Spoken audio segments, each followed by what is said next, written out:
Okay, welcome to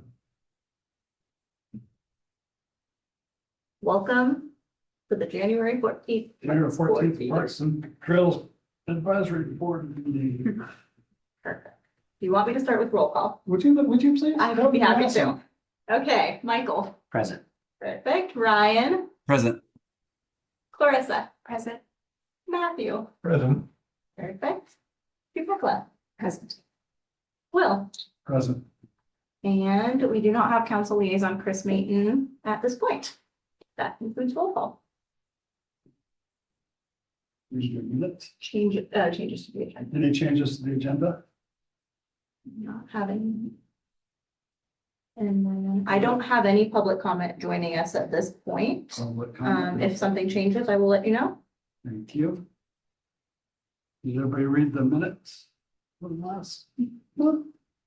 Does anybody want to make a motion to approve them? I motion to approve the minutes for December. And I'll second. All in favor? Aye. Aye. Perfect.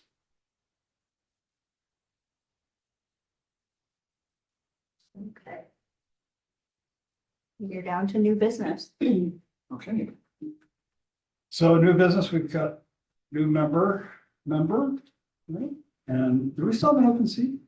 We do still have an open We seat. still have an open seat, so, we're gonna do introduction, we'll start with introductions first. I'll lead off, just so you have an idea of what we're looking for, so, I moved to Sandy in, 2001 on purpose. And, to be halfway between, PDX, because I was flying a lot, and the mountain, basically the mountain and national forest. So by design, and, started using the parks and trails, mainly the trails.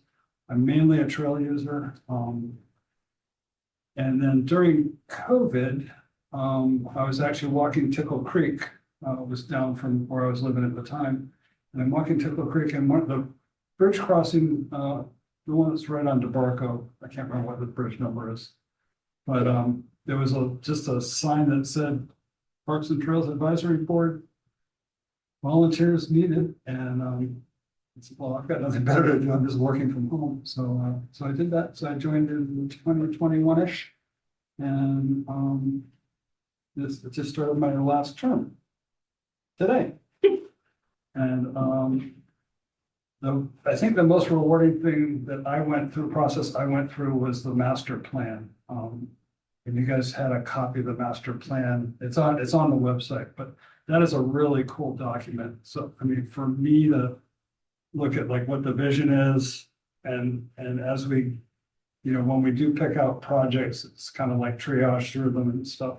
That whole part is really interesting. Now, granted, there's a lot on there that's may or may not ever happen, but it's still pretty damn interesting to look at the master plan. And that's kind of our guide, what I see as our guiding light, but at least as Parks and Trails Advisory Board members. And I ski a lot, I hike a lot, I travel a lot, and I've got a lovely golden retriever named Lucy that's 9.5. That's it. Hi, I'm Pekala Ujay-Ratney, but everyone feel free to please call me Peck. And I moved to Sandy also on purpose, but also for a job. And because I chose the job, and I got recruited onto the board by the then council liaison, one of the council liaisons, I think, and then now she's the mayor. So that's how I knew about the Parks Board and that there was one. And for my job, I work in the forest, in the national forest. And so outdoor spaces, whether they're, more built up or natural, have always been really, really important to me. And I think it's really important to young people. And I really appreciate that Sandy put so much effort into the Parks and Trails. My name's Matthew Favreau. Just to keep the theme, I also moved here on purpose about 3 years ago. I was remote at the time, so I chose here because it seemed like a nice small city that did prioritize the natural aspect of Oregon. And so far, I've been loving it here. It's a fantastic place to be. I have 4 kids, so we do utilize the parks. Cedar Park actually we went there on the opening day on accident after taking that new trail. But yeah, I really love the parks ever since I was little growing up, just traveling the national forest. So I think it's important that we continue to keep up with how natural the city has been. I'm Clarissa, and I moved to Sandy with my husband. I've grown up in the area, but he's not local to this area, so it's been fun showing him around everything. And we take our dog on walks to the Sandy River Trail all the time. For work, I'm a project manager for Weiss Gardens, a landscaping company. So I also share love for outdoors as all of us do. So yeah, seems great. Hello, I'm Michael. Archer is my last name. Everyone calls me Archer. It's just kind of how it's grown. However that happened, I'm not sure. Originally from Gresham, Oregon, went to Centennial High School down there. Got a job at Wendell's in 99 to 2004. So I lived up there, working for summer camp. During that time, moved away, relocated elsewhere, came back to Sandy in 2017, moved here on Thanksgiving. So spent our Thanksgiving traveling to move back to Sandy. Ended up moving right by the skate park. So got a good location. It was a new home. Moved in. I was a tile installer for that whole time, 15, 20 years. And since I was relocated back in Sandy, Wendell's called and offered me his position to run the facilities up there at, it's now Weiss Mountain Academy.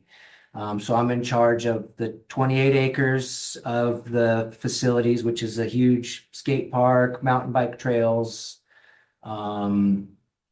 dry slope ski, snowboard training, and high school. I'm also the inspiration for the school. I get to do all the inspirational speeches at graduation. So it's not necessarily being a part of running the facilities as the maintenance guy. It's inspiring today's youth on how to grow up the right way and do the right things.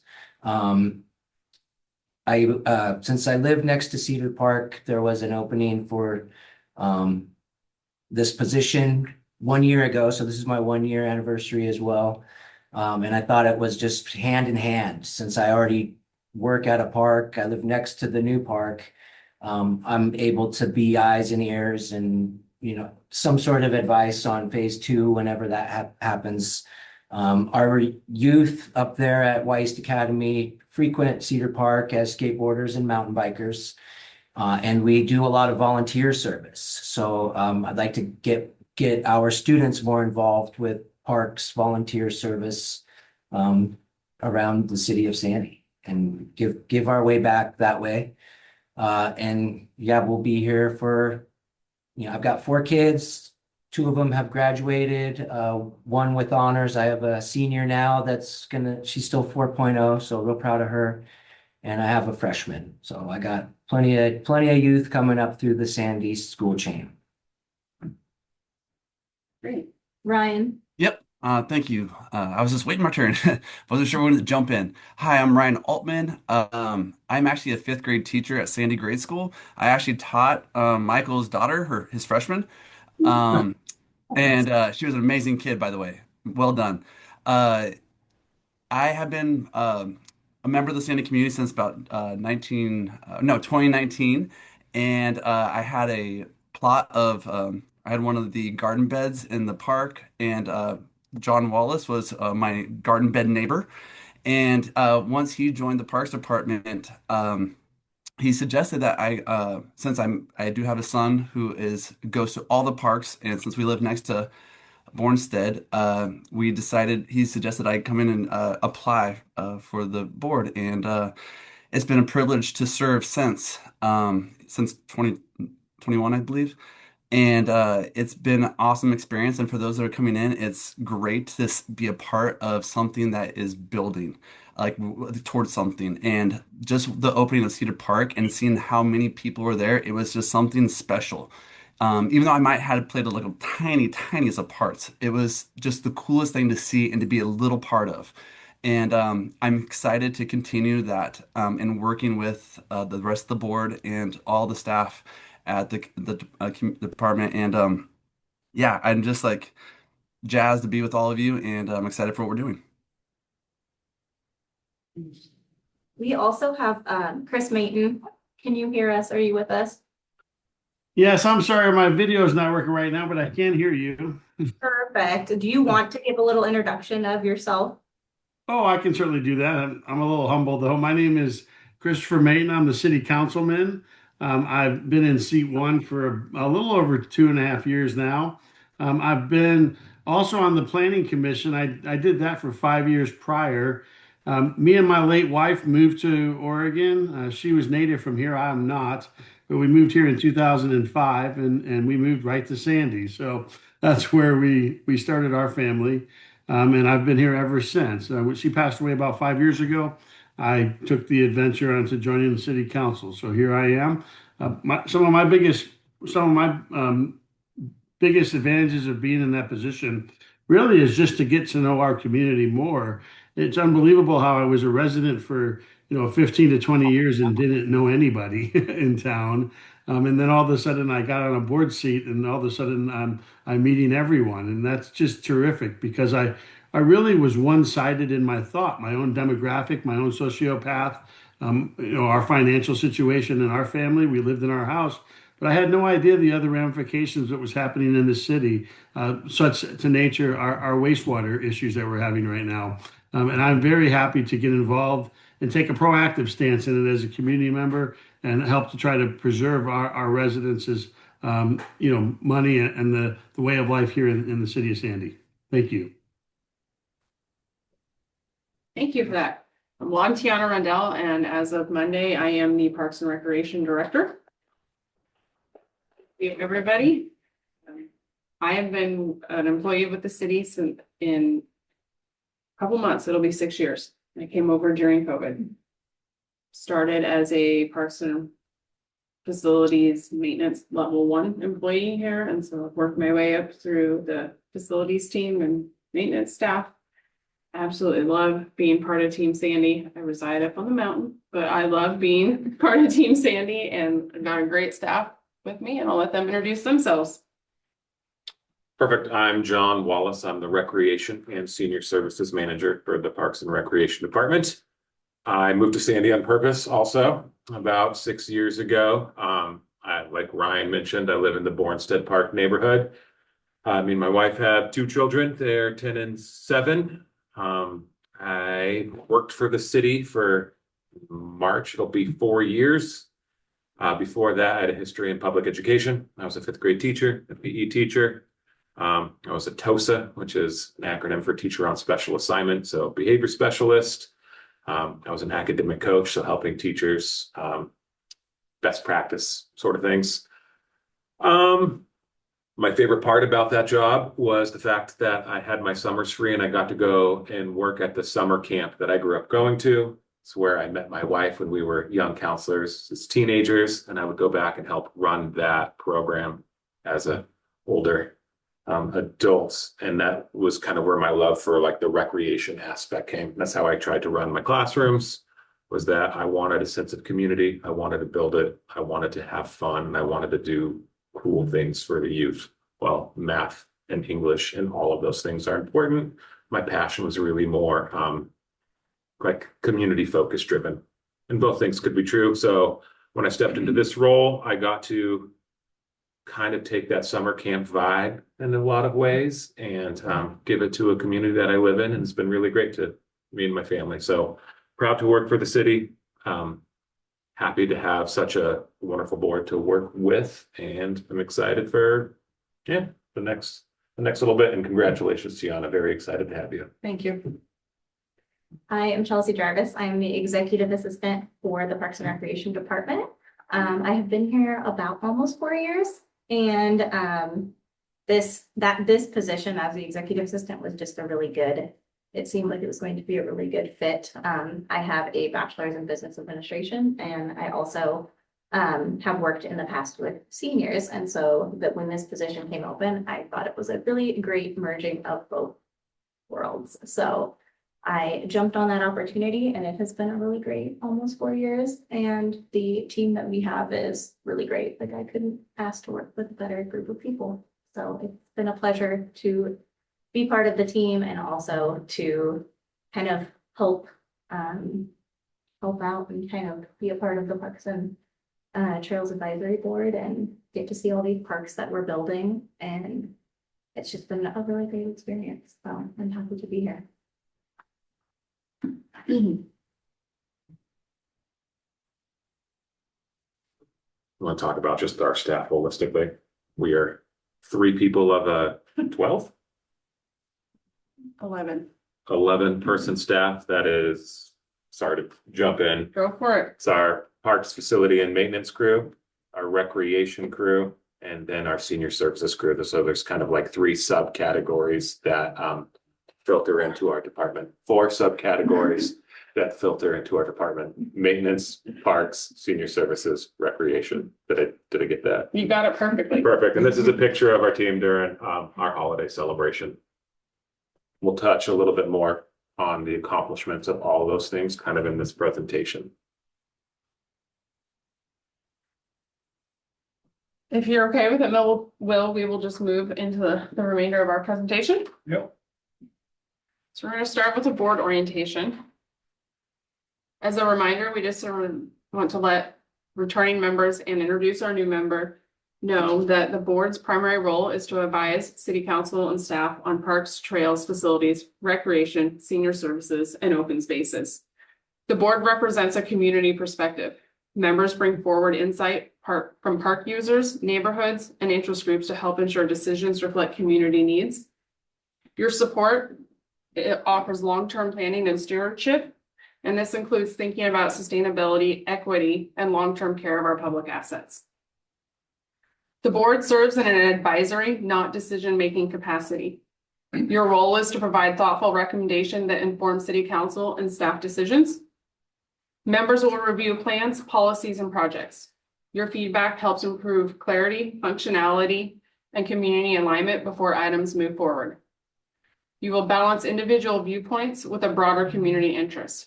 Personal experience is valuable, but board discussions should focus on what best serves the community as a whole. You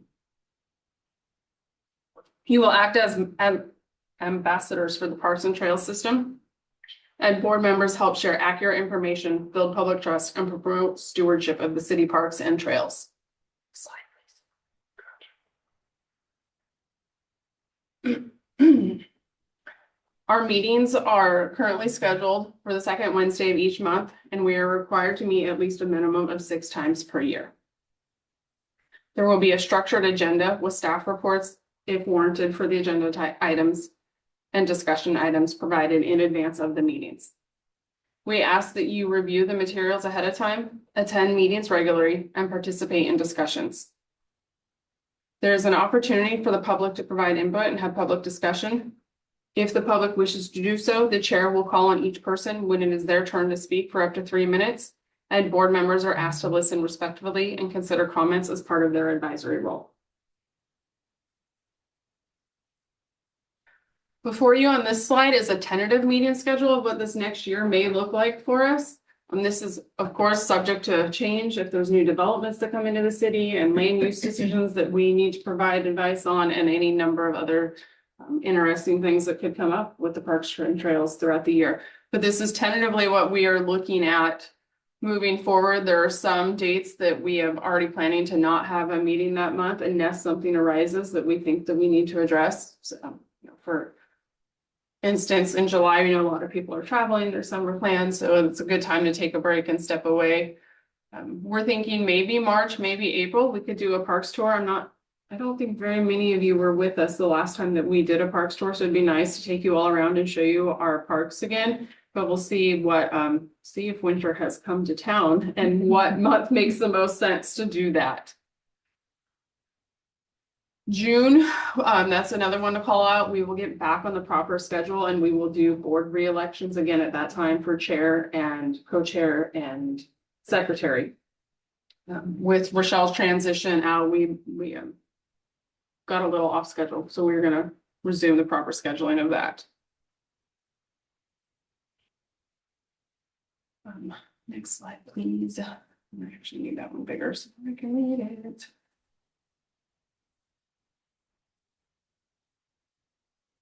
This is just a few highlights of some of the things that the Parks, Recreation and Facilities and maintenance teams have accomplished over this last year, just kind of highlighting what this department works on. Some of the things that we're most proud of, we opened Cedar Park just over a year ago, and in that first year, we saw over 108,000 visitors to that park. Then that park was awarded 2 different awards following that, both design and construction awards. This past Winterfest, we had 39,300 visits to the park. It does not mean 39,000 different individuals, but the park had that many visits. Could have been repeat visitors, but we're really proud of that number and what we've been able to do with Winterfest. I will let you speak to the sponsorships that we've raised.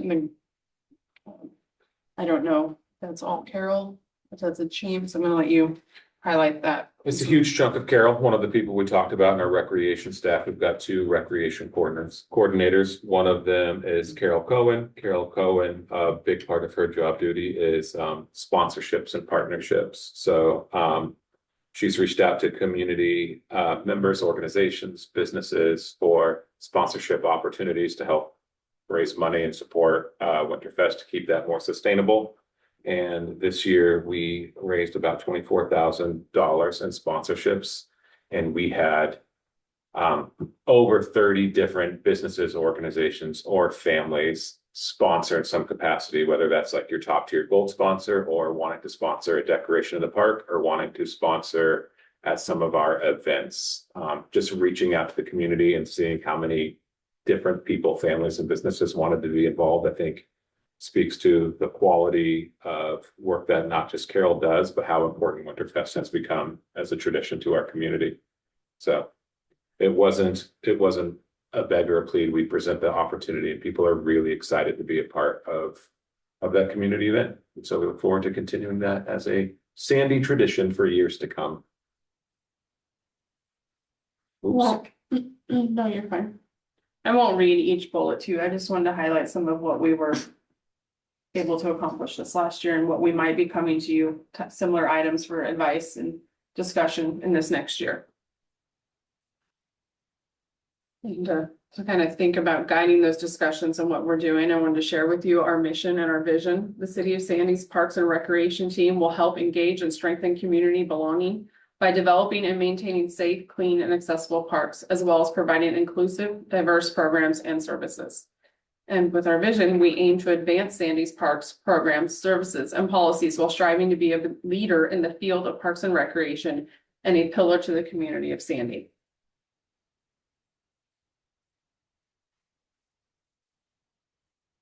All right, again, so for many of you that have been here, a lot of this is going to seem like review, but I think it's important as we kind of settle up and we have new board members that we kind of paint a holistic picture of what Parks and Recreation and what the board helps advise and support throughout.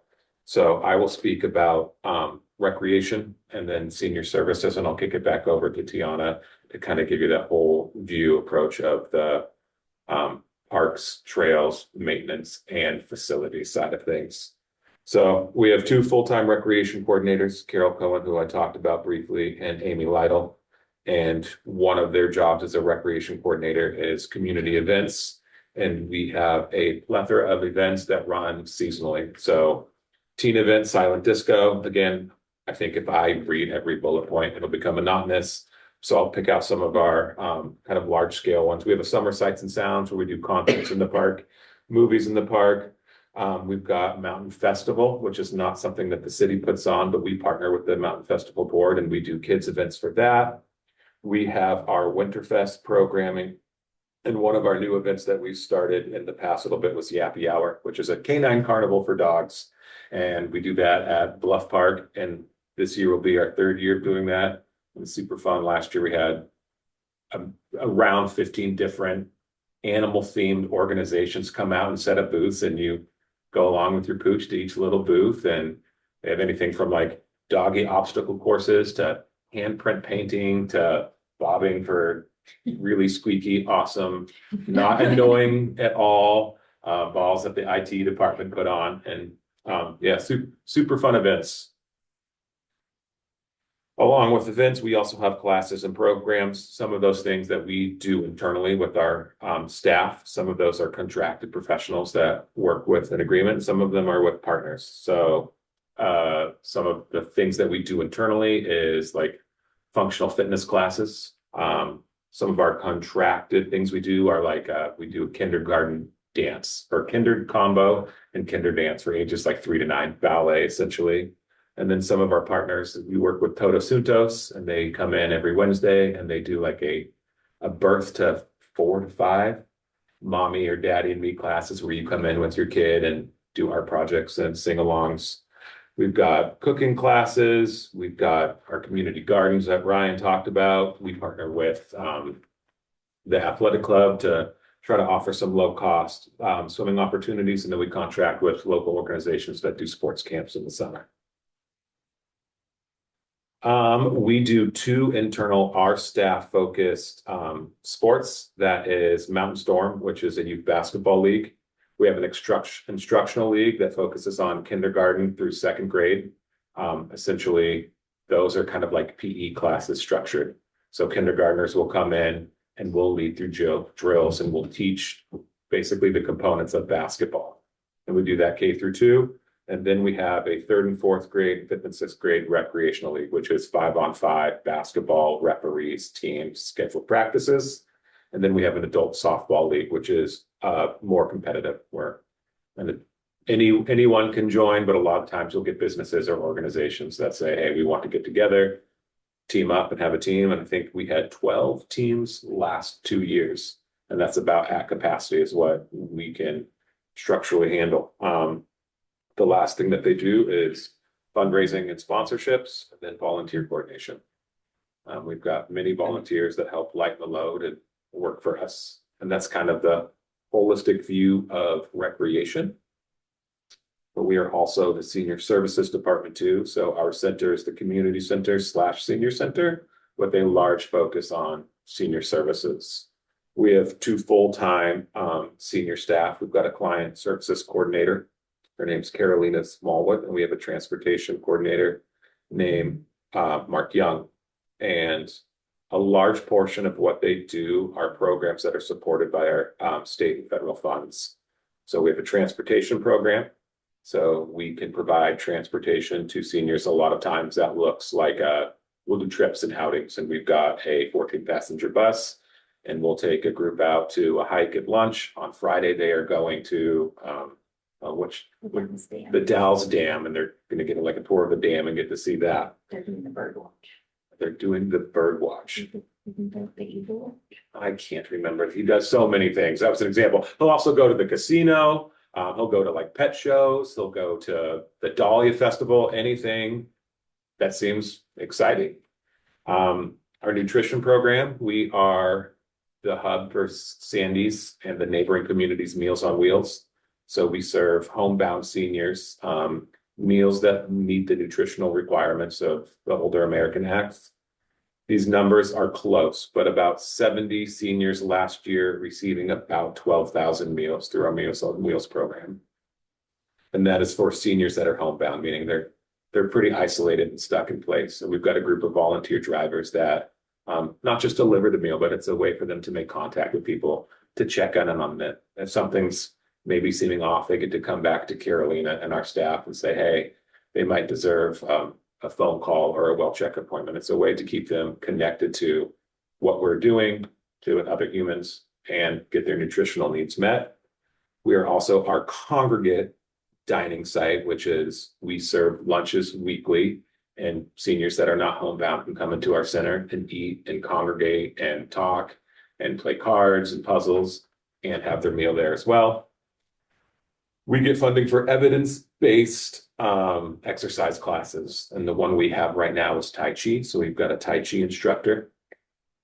Case management, anyone that is on that Meals on Wheels list becomes part of Carolina's caseload. So she can offer reassurance, information and assistance, and a variety of other systems that she does. Can't remember what it's called, where she goes to their homes and checks in on them. It is a home visit. Thank you very much. And she's supposed to do those annually for everyone on her caseload. And then energy assistance is the last thing supported kind of by that bucket of funding. And we offer assistance for your energy bill. You come in and you fill out some paperwork, you meet with Carolina, she turns that in and you're able to get basically a stipend for paying your bill. But that's not the only thing we do. We also have kind of just recreational programs and events focused for those seniors. So we've got chair yoga, we've got cooking class, we've got bunko. We partner with Mount Hood Hospice to do grief seminars. We've got Medicaid scholars that come in. And then for events, we focus on a veterans event. We have a resource fair specifically for seniors. Our March for Meals kind of campaign for the month of March to help raise funds to keep that program sustainable. And we do a very cute senior egg hunt around Easter at the library. And then we have a variety of holiday gatherings and meals that focus around those to make sure these seniors have someplace to go and talk and communicate and play and all the fun things. That is a biggish picture of recreation and senior services. We have some new goals this year as a staff. On the recreation side, we really want to continue growing Winterfest. We want to work on ways to make that more sustainable. Last year, Carol, who is an avid outdoors person, got certified to be a mountain bike instructor, and she can now lead mountain bike classes that we can host at, well, anywhere, but Cedar Park makes the most sense.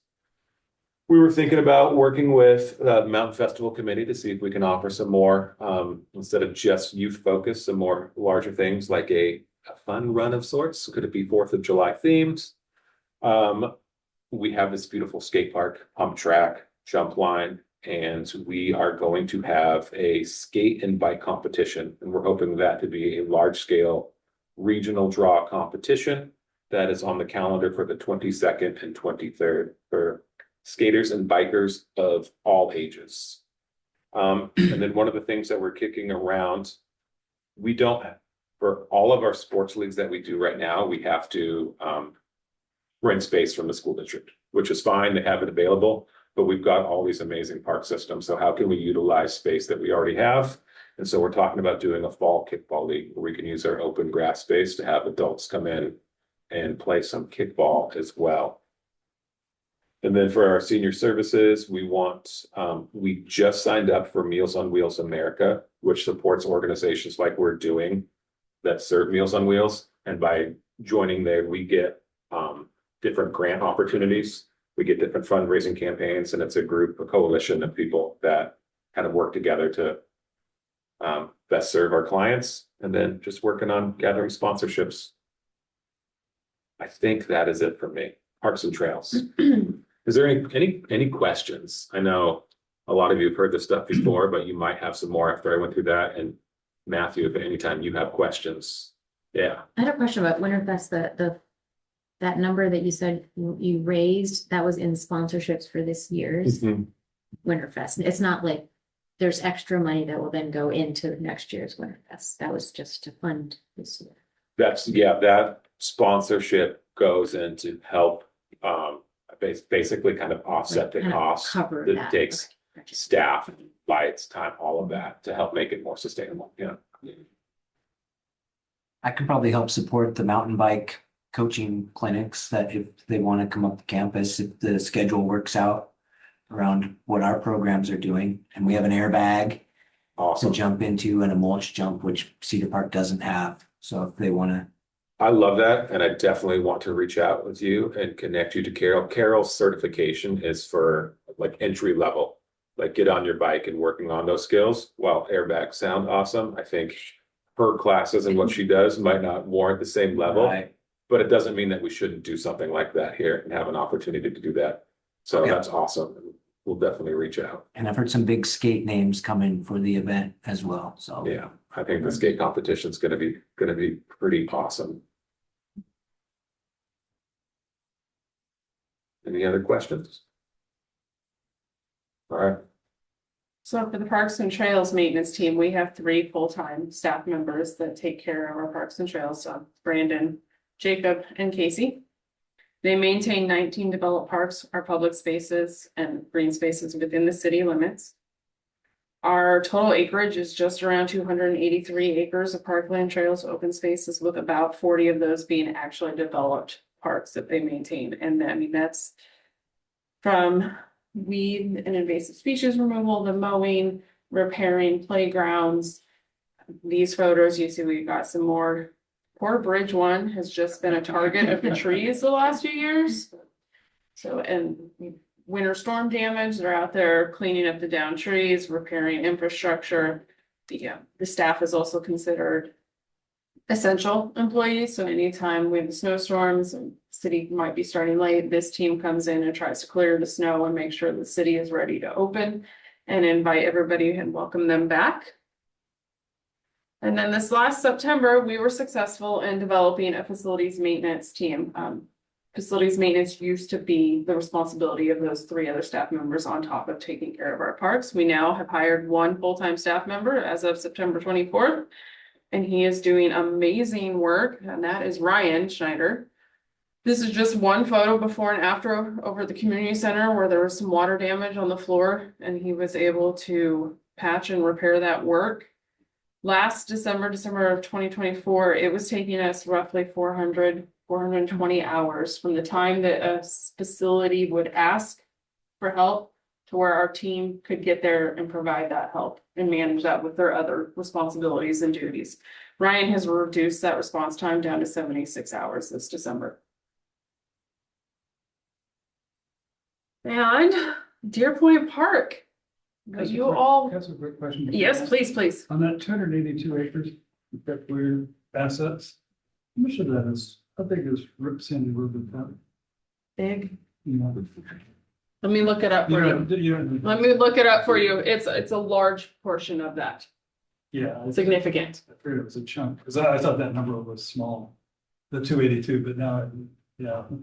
Large part of that is Sandy River Park, but I don't want to misspeak on, I forget the exact acreage of that. Deer Point Park is almost done. So we have some photos to share with you of the beautiful Deer Point Park that you all helped provide input and support and guidance on, and now we're coming to see it come to light. So our picnic shelter, our inclusive playground, some of the landscaping there. Our covered basketball structure, the fence line going in. Later this week, the basketball hoop should go in. Early next week, we should see striping on the basketball court. And Saturday, February 7th, we want to invite you to join us for a ribbon cutting at Deer Point Park. We will get a formal email invite out to each of you as well. I'll miss it, but I'm sure you can see. We are really excited to see this park join our system and offer this to the community. It's going to be a great asset. We shared a ton of information with you already. I think John had a couple of updates he wanted to share, but yeah, we kind of gave you the year scope of what an update looks like, but coming up in March, we've got kind of 2 key things. We have our March for Meals campaign. That's kind of like a multifaceted system to help bring awareness to our nutrition program and Meals on Wheels, and to help raise funding to make sure that sustainable program that we can continue to provide seniors that are in need meals. There's many ways to get involved and to help. We will have like a bingo dinner night to raise some money. We'll have raffle baskets you can come in and take a look at and buy a raffle ticket. We will have a sponsorship package if you would like to sponsor some Meals on Wheels, and that will range from being a friend for a simple low scale donation to larger donation. We will have, I am missing one. Oh, a restaurant like partnership. Will we reach out to local restaurants in Sandy? And on certain nights, they'll say a certain percentage of the sales from a certain amount of time will go towards straight to our Meals on Wheels program. And so with that, we hope to be able to raise a little bit of money to help us continue to provide these meals. And then it is also going to be our 4th annual teen silent disco. So for the last 3 years, we've tried to reach out to teens, provide a safe, welcoming, fun space for youth to come, be supervised, have a good time without noise pollution. It's pretty wild. You get these big headphones, and then there's a DJ that's playing music, and there's like 3 or 4 different channels. And so not everyone's listening to the same song at the same time, but you can see who's listening to the same song based on how they're dancing, but also their headphones will glow. So you can see like, oh, red, red, red, we're all listening to the same channel, and then green will be listening to the same channel. Sounds And the library helps. We've had pizza, video games, the dance, and we have averaged around 50 or so teens for the last 2 years to come and spend a few hours. So those 2 events are coming up in March. Along with this Saturday is the kickoff to our youth basketball league. We talked about Mountain Storm. We've been practicing for about a month, but our first game are actually Friday evening, like 5 to 9, and then we're at Cedar Ridge from 8 a.m. to 5:30 p.m. on Saturday. Just hooping. Sandy River Park is 116 acres.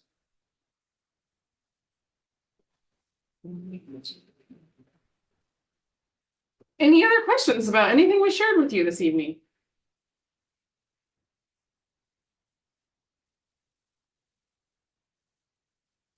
Oh, that's, I don't think the agenda out. I think that's everything.